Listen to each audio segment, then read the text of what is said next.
The primary reason why most couples coaching or therapy fails is this. So first off, when you get two people in the same room who are already heated, they maybe have been fighting for 5 to 10 years. They are so shut down in their body, literally in their nervous system, that when they hear their partner talk, it's like fingernails going across a chalkboard. They're not receptive or open to new ideas. In fact, you probably have had this experience where they start talking about that one topic, or you just see the phone ring and it's their name. You shut down. You already, your body, your heart is starting to contract because you're thinking, oh my God, I'm afraid to get in this dialogue, or oh, he or she is saying that one thing, and this has always led to arguments. So then what happens is that couples will start avoiding those conversations.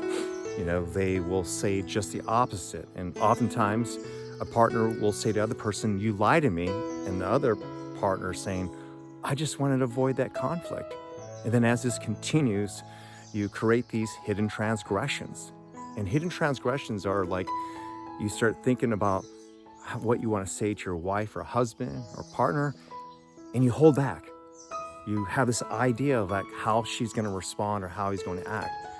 But what happens to that energy? What happens to that conversation?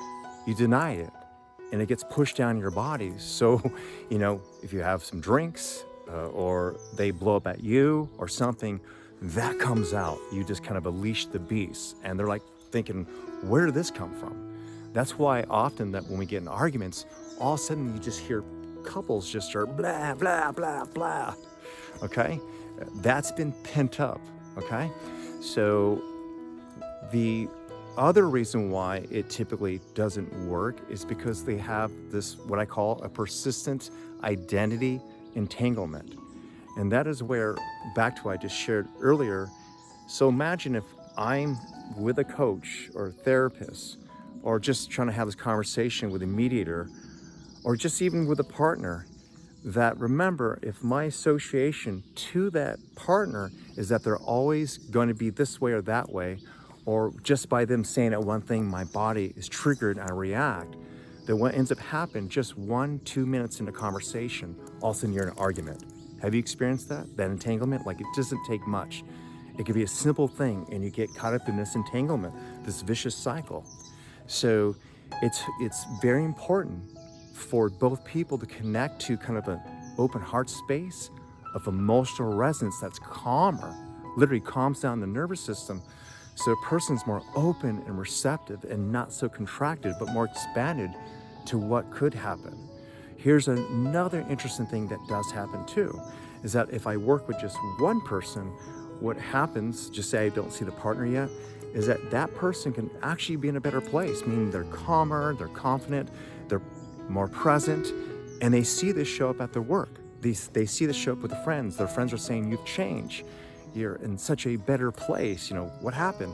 But when that person goes home to his or her wife, their partner, that they still play that out. They still play that dynamic. And it's like this. It's where that even if you change, if your partner perceives you as if you didn't, they will talk to you still the same way. If you have changed and your partner is closed down, anything that you say, they might get defensive right away because they feel as though they've had this argument. So there's no opening for you to grow and expand together. So if you continue to try to force it with that person, then you find yourself being reactionary, and then all of a sudden you're back in that vicious cycle again, the persistent identity entanglement. So when I work with couples, what I do is I typically work with them together and then separately, so they can stop that cycle within their body. Because just imagine, here's, say a wife and a husband, or it could be gay or lesbian relationship, is that when you come together, you come as separate people, then you create another relationship. Well, just imagine this is now the relationship of oneness, you both together. If this person's still spun out, even if this person got better, this person will kind of bring this person back in a cycle. So I end up working with couples separately also. So I work with individuals so he or she stops spinning out to where they're calmer. So when they show up, they're in this neutral space of what can happen? How can we change? I love you. Yeah, let's talk about what's really important. And from there, we can expand and create more of what we prefer.